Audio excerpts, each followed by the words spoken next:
नमस्कार प्यारे बच्चों, आप सभी का अपने YouTube चैनल माँ शाकंभरी कोचिंग क्लासेज पर हार्दिक स्वागत है। आज हम इस वीडियो के माध्यम से पास्ट सिंपल टेंस को पढ़ेंगे। इससे पहले के वीडियो में हमने प्रेजेंट परफेक्ट कंटिन्यूअस टेंस को पढ़ा है। आप जानते हो ये हमारे टेंस की 5वीं क्लास है। इससे पहले हमने 4 क्लास कंप्लीट कर ली। उन क्लासों के अंदर हमने पहले प्रेजेंट सिंपल को पढ़ा, प्रेजेंट कंटिन्यूअस को पढ़ा, तीसरा टेंस प्रेजेंट परफेक्ट था और चौथा टेंस प्रेजेंट परफेक्ट कंटिन्यूअस था। तो प्यारे बच्चों, आज की ये इम्पोर्टेंट क्लास है। इसमें आपको पास्ट सिंपल टेंस पढ़ाया जाएगा। मैं आपसे वादा करता हूँ इस वीडियो को देखने के बाद में आपको पास्ट सिंपल टेंस कई अन्य प्लेटफॉर्म से पढ़ने की ज़रूरत नहीं होगी।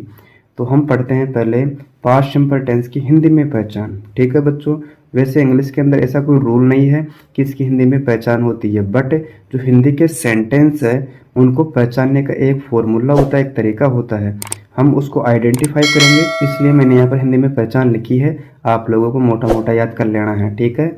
इसको पढ़ते हैं। यानी वाक्यों के अंत में था, थे, थी, आ या ई की मात्रा हो तो पास्ट सिंपल टेंस में होता है। आपको एग्जाम्पल के माध्यम से समझाएंगे। जैसे इसका पहला एग्जाम्पल है, राम जयपुर गया। राम जयपुर गया, इसमें कौन सी मात्रा आ रही है? आ की मात्रा आ रही है। मैंने क्या बोला बच्चों?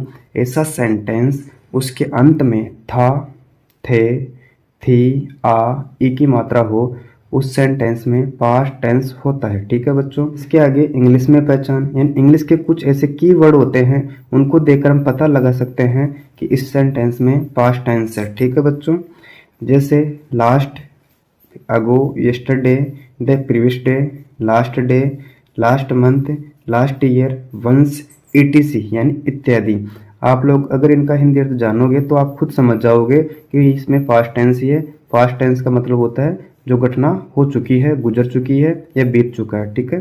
जैसे लास्ट का मतलब पिछला, इस अगो का अर्थ है पहले से, यस्टरडे का अर्थ है बीता हुआ कल, द प्रीवियस डे यानी पिछला दिन, लास्ट डे अंतिम दिन। अब आगे लास्ट मंथ है, इसका अर्थ होता है पिछला महीना, लास्ट ईयर पिछला साल, वंस यानी एक बार, इसका अर्थ हुआ। ऐसे कुछ की वर्ड है, इनको देखकर हम बता सकते हैं कि इस सेंटेंस में क्या है, पास्ट सिंपल टेंस है। ठीक है बच्चों। इसका मैंने यहाँ पर एक रूल लिखा है। पास्ट सिंपल टेंस का एफर्मेटिव सेंटेंस यानी सकारात्मक वाक्य वाला एकमात्र ऐसा सेंटेंस है जिसमें मेन वर्ब की सेकंड फॉर्म यूज होती है। मैंने आपको पहले भी बताया था कि पूरे 12 टेंस होते हैं, प्रेजेंट के 4, पास्ट के 4 और फ्यूचर के 4। इन टेंसों में एकमात्र ऐसा सेंटेंस है पास्ट सिंपल टेंस का अफर्मेटिव सेंटेंस।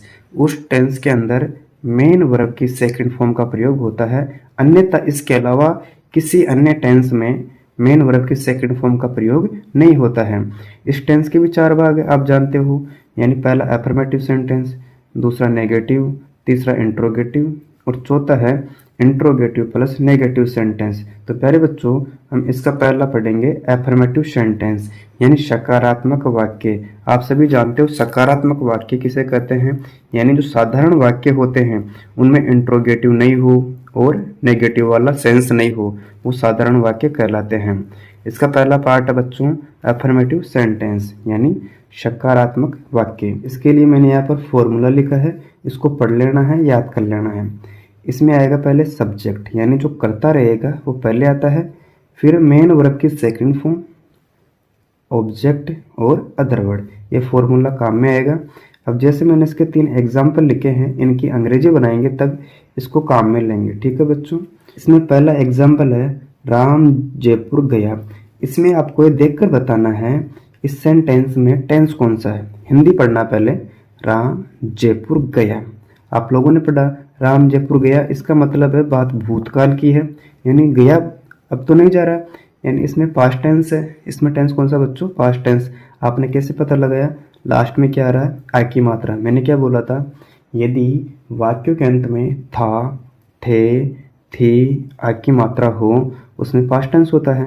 आप लोगों ने पढ़कर ही पता लगा लिया कि टेंस कौन सा बच्चों इसमें पास्ट सिंपल टेंस है। इसी प्रकार जैसे दूसरा एग्जाम्पल है भारत ने कल मैच जीता, यानी भारत ने कल मैच जीता, आई की मात्रा आ गई, साथ में कल भी क्या है, एक इंडिकेशन कर रहा है पास्ट सिंपल टेंस का।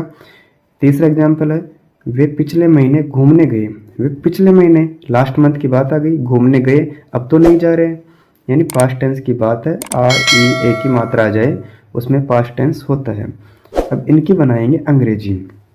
इसका पहला एग्जाम्पल है राम जयपुर गया। बहुत आसान तरीके से बनाएंगे बच्चों, बस थोड़ा पेशेंस रखिए, इस वीडियो को पूरा देखिए। मैं गारंटी देता हूँ पूरा वीडियो वॉच करने के बाद में आपको 100% पास्ट सिंपल टेंस समझ में आ जाएगा।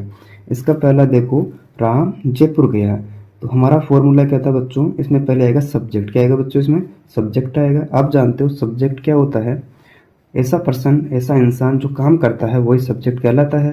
इसमें कौन है, राम है, तो हम इसकी अंग्रेजी बनाते हैं राम। अब इसके बाद में मेन वर्ब की सेकंड फॉर्म का प्रयोग करना है।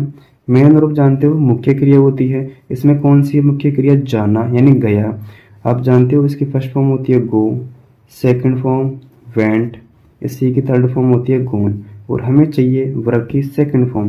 तो प्यारे बच्चों हमें यूज करना है वेंट का। मैंने यहाँ पर लिखा वेंट, और कहाँ पर गया, जयपुर, यहाँ आगे लिखेंगे टू जयपुर। ठीक है, तो इस प्रकार इस सेंटेंस की, इस वाक्य की इंग्लिश बनी राम वेंट टू जयपुर, राम जयपुर गया। इसी प्रकार दूसरा वाक्य पढ़ते हैं, भारत ने कल मैच जीता। ठीक है बच्चों, इसमें आप लोगों ने पता तो लगा लिया कि इसमें टेंस पास्ट सिंपल टेंस है। क्यों है, इसमें आ की मात्रा आ रही है और कल भी आ गए साथ में। अब इसकी बनाएंगे इंग्लिश। इंग्लिश बनाने के लिए हमें सब्जेक्ट काम में लेना है। इसमें सब्जेक्ट क्या है, भारत ने जीता, तो लिखेंगे पहले इंडिया।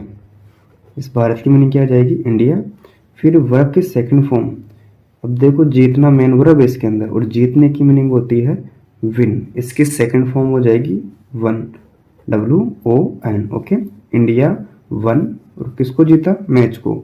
इसमें लिखेंगे ऑब्जेक्ट क्या है, द मैच है, और कब जीता, कल जीता। एडवर्ब के रूप में आ जाएगी यस्टरडे। क्या आ जाएगी बच्चों, यस्टरडे का मतलब होता है बीता हुआ कल। इसकी इंग्लिश बनी है India one the match yesterday, यानी भारत ने कल मैच जीता। इस प्रकार हमने दो वाक्यों की अंग्रेजी बनाई है। अब तीसरा वाक्य है, इसको रीड करेंगे, वे पिछले महीने घूमने गए। इसमें कौन है सब्जेक्ट, तो हमने देखा इसमें सब्जेक्ट है वे, और वे की मीनिंग होती है बच्चों दे। याद कर लेना, ये प्रोनाउन के रूप में है। इसमें सब्जेक्ट कौन आ गया, दे है।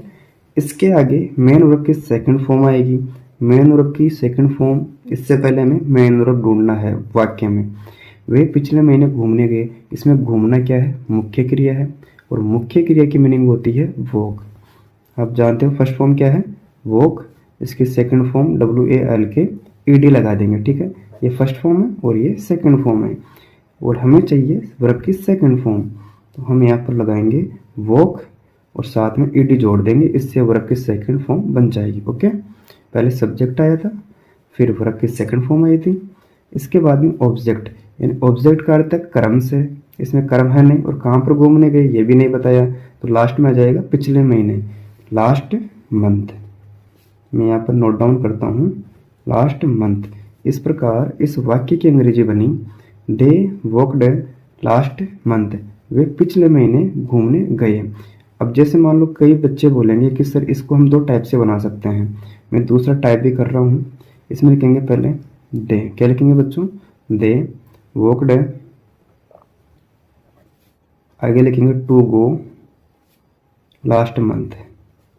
हम इसको ऐसे ही बना सकते हैं, क्यों, इसमें है एक तो घूमना, एक है जाना, तो हम दूसरी मेन वर्ब काम में लेंगे, उससे पहले टू के बाद में वर्ब की फर्स्ट फॉर्म यूज करते हैं। इन दोनों तरीकों से इस वाक्य को बना सकते हो। ठीक है बच्चों, इस प्रकार हमने अफर्मेटिव सेंटेंस के 3 एग्जाम्पल कर लिए, और मैं आशा करता हूँ जो मैंने अब तक पढ़ाया आप लोगों को समझ में आया है। अगर वीडियो अच्छी लगी है वीडियो को लाइक जरूर करें।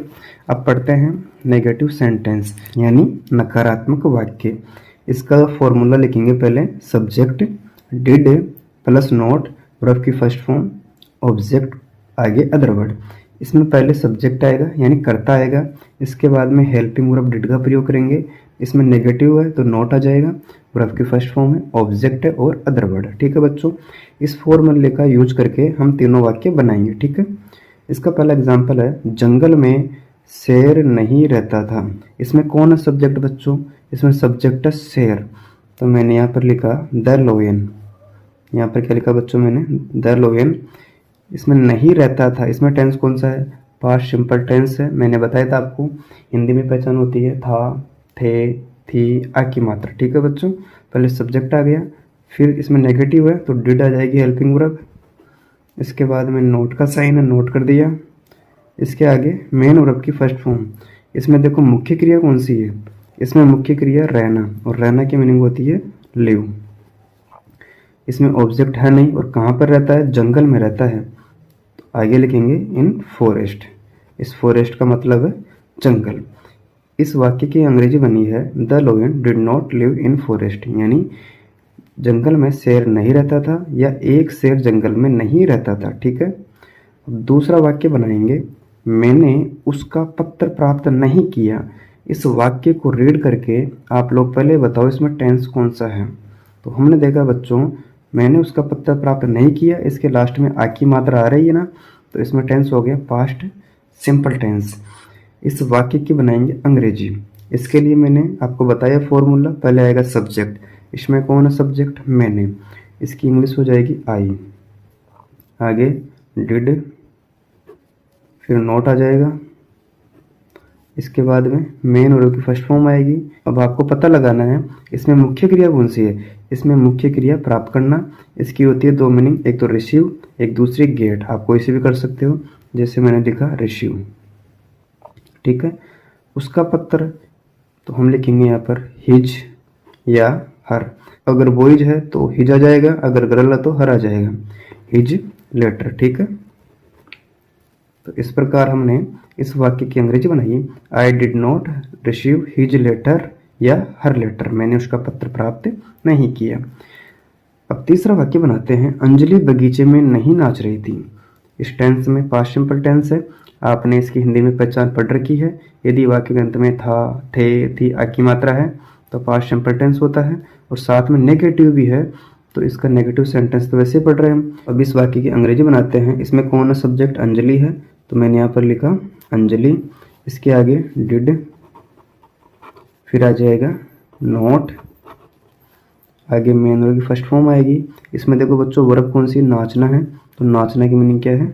डांस है। कहाँ पर नाच रही है? बगीचे में, तो लिखेंगे इन गार्डन। ठीक है बच्चों, इस प्रकार इस वाक्य की अंग्रेजी बनी है, Anjali did not dance in garden. Anjali बगीचे में नहीं नाच रही थी। अब इसका तीसरा पार्ट पढ़ेंगे, इंट्रोगेटिव सेंटेंस। इंट्रोगेटिव का अर्थ है प्रश्नवाचक वाक्य, यानी ऐसे वाक्य उसमें आपसे प्रश्न पूछा जाता है। और आपने पढ़ रखा है कि प्रश्नवाचक वाक्य दो प्रकार से शुरू होते हैं। इसका पहला टाइप था हेल्पिंग वर्ब से शुरू होने वाले वाक्य, दूसरा टाइप था WH वर्ड से शुरू होने वाले वाक्य। तो हम इसका पहला टाइप पढ़ते हैं, हेल्पिंग वर्ब से शुरू होने वाले वाक्य। इसका फॉर्मूला है, इसमें आ जाएगी पहले हेल्पिंग वर्ब यानी डिड, इसके बाद में सब्जेक्ट, फिर वर्ब की फर्स्ट फॉर्म आ जाएगी, आगे ऑब्जेक्ट, फिर अदर वर्ड, और लास्ट में आ जाएगा इंट्रोगेटिव का साइन। अब आप एक बात को समझो, यदि वाक्य प्रश्नवाचक है तो लास्ट में इंट्रोगेटिव का साइन तो मिलेगा ही मिलेगा, यानी इसमें इंट्रोगेटिव है, इसमें इंट्रोगेटिव। ठीक है, तो इसका पहला वाक्य पढ़ते हैं। इसमें वाक्य है, क्या विशाल हॉकी खेलता था। ये वाक्य इंट्रोगेटिव है क्योंकि लास्ट में प्रश्नवाचक का चिन्ह है। अब इसकी पहचान भी करना है, इस वाक्य में टेंस कौन सा है, तो मैंने आपको इसके लिए हिंदी में पहचान लिखवाई थी। आप लोग उसको वापस एक बार रिवाइज करो। यदि वाक्यों के अंत में था, थे, थी, आ की मात्रा हो, उसमें पास्ट टेंस होता है। ठीक है बच्चों, तो इसमें आ जाएगा पहले हेल्पिंग वर्ब। इसमें क्या हेल्पिंग वर्ब? डिड है। इसके बाद में आएगी सब्जेक्ट। इसमें कौन है सब्जेक्ट?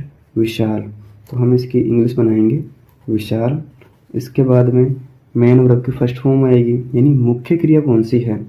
इसमें मुख्य क्रिया है खेलना, और खेलने की मीनिंग होती है प्ले। और क्या खेल रहा है? इसका ऑब्जेक्ट क्या है? इसका क्या आएगा? ऑब्जेक्ट आएगा। इसका ऑब्जेक्ट है हॉकी, तो मैंने यहाँ पर लिखा हॉकी, और लास्ट में आ जाएगा इंट्रोगेटिव का साइन। इस प्रकार इस वाक्य की अंग्रेजी बनी, did Vishal play hockey. Hindi में हो जाएगा, क्या विशाल हॉकी खेलता था। ठीक है बच्चों, आसान तरीका है। इसी प्रकार दूसरा वाक्य बनाएंगे। इसमें दूसरा वाक्य है, क्या तुम एक पत्र लिखते थे? आपसे इंट्रोगेटिव आपसे प्रश्न पूछ रहा है, ठीक है। तो हम इस फॉर्मूले का यूज करेंगे। इसमें आएगा पहले डिड, इसमें हेल्पिंग वर्ब क्या है? डिड है, ठीक है। इसके आगे आ जाएगी सब्जेक्ट, यानी इसमें कर्ता कौन है? इसमें कर्ता है तुम, और तुम की मीनिंग होती है यू। इसके आगे मेन वर्ब की फर्स्ट फॉर्म आएगी, यानी मुख्य क्रिया कौन सी है? इसमें मुख्य क्रिया है लिखना। क्या है बच्चों? लिखना। और लिखने की मीनिंग होती है राइट। क्या होती है बच्चों? राइट होती है, ठीक है। अब इसके आगे ऑब्जेक्ट आएगा। इसमें ऑब्जेक्ट क्या है? एक पत्र। तो मैंने यहाँ पर लिखा ए लेटर। एक पत्र की मीनिंग होती है लेटर, ठीक है। ए लेटर कर दिया। और उसके लास्ट में क्या? Other word. इसमें अदर वर्ड है नहीं, तो लास्ट में क्या जाएगा? इंट्रोगेटिव का साइन। इस प्रकार हमने इसके दोनों एग्जाम्पल कर दिए। अब पढ़ते हैं दूसरा टाइप, WH वर्ड से शुरू होने वाले वाक्य। इसका फॉर्मूला वही रहेगा जो हेल्पिंग वर्ब से शुरू होने वाले वाक्य में था, बस इसमें ओनली WH वर्ड ऐड हो जाएगा, ठीक है। और मैंने इसके दो एग्जाम्पल लिए, इनकी बनाएंगे अंग्रेजी। हम पहले हिंदी वाले वाक्य को पढ़ते हैं। इसका पहला एग्जाम्पल है, वह बगीचे में घूमने क्यों जाता था? इंट्रोगेटिव का साइन है, यानी प्रश्नवाचक वाक्य तो है, और बीच में आपके WH वर्ड भी है। क्यों? इसके अंदर भी क्या है? क्यों है। तो आप लोगों ने पता लगा लिया, इंट्रोगेटिव तो है ही, साथ में WH वर्ड बीच में आ रहा है। तो किससे स्टार्ट होगा ये? WH वर्ड से। इसका फॉर्मूला देखो। इस फॉर्मूले में पहले आएगा WH वर्ड, इसके बीच में क्या था? क्यों था। इसकी मीनिंग लिखेंगे वाई, ठीक है बच्चों। इसमें भी क्या आ जाएगा? वाई। ऐसे बनाना है। इसके बाद में हेल्पिंग वर्ब आएगी डिड। क्या लगाना है बच्चों? डिड लगाना है। इसमें भी क्या लगाओगे? डिड लगाओगे, ठीक है। इसके बाद में सब्जेक्ट आएगा। आप जानते हो सब्जेक्ट क्या होता है? जो कार्य करता है वो कर्ता कहलाता है, यानी सब्जेक्ट कहलाता है। इसमें कर्ता कौन है? वह। तो हम यहाँ पर लिखेंगे ही यानी होता है वह। इसके आगे मेन वर्ब की फर्स्ट फॉर्म। इसमें मुख्य क्रिया कौन सी है? जाना। वह घूमने क्यों जाता था, या वॉक भी कर सकते हो ना। मैंने लिखा वॉक।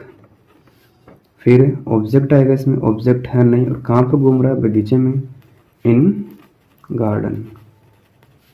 और लास्ट में इंट्रोगेटिव का साइन। इस प्रकार इस वाक्य की अंग्रेजी बनी, why did he walk in garden? वह बगीचे में घूमने क्यों जाता था। इसी प्रकार दूसरे वाक्य की बनाएंगे, तुम कपड़े क्यों धोते थे? इसमें टेंस कौन सा है? इसमें टेंस है पास्ट सिंपल टेंस। आपने पता लगा लिया। क्यों? इसकी पहचान होती है वाक्य के अंत में था, थे, थी, आ की मात्रा हो तो पास्ट सिंपल टेंस होता है। इसको देखकर तो पता लगा लिया ना आपने। और साथ में WH वर्ड दे रखा है, इंट्रोगेटिव का साइन है, ये भी पता लगेगा प्रश्नवाचक वाक्य है। इसकी बनाएंगे अंग्रेजी। तो मैंने बताया पहले वाई लिख दिया, फिर हेल्पिंग वर्ब डिड आ गई। इसके बाद में आएगा सब्जेक्ट।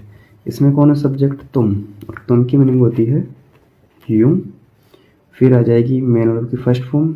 इसमें मुख्य क्रिया है धोना, और धोना की मीनिंग होती है वाश। क्या होती है बच्चों? वाश होती है। अब इसके आगे आएगा ऑब्जेक्ट। इसमें ऑब्जेक्ट क्या है? कपड़े हैं, तो यहाँ पर लिखेंगे क्लोथ्स।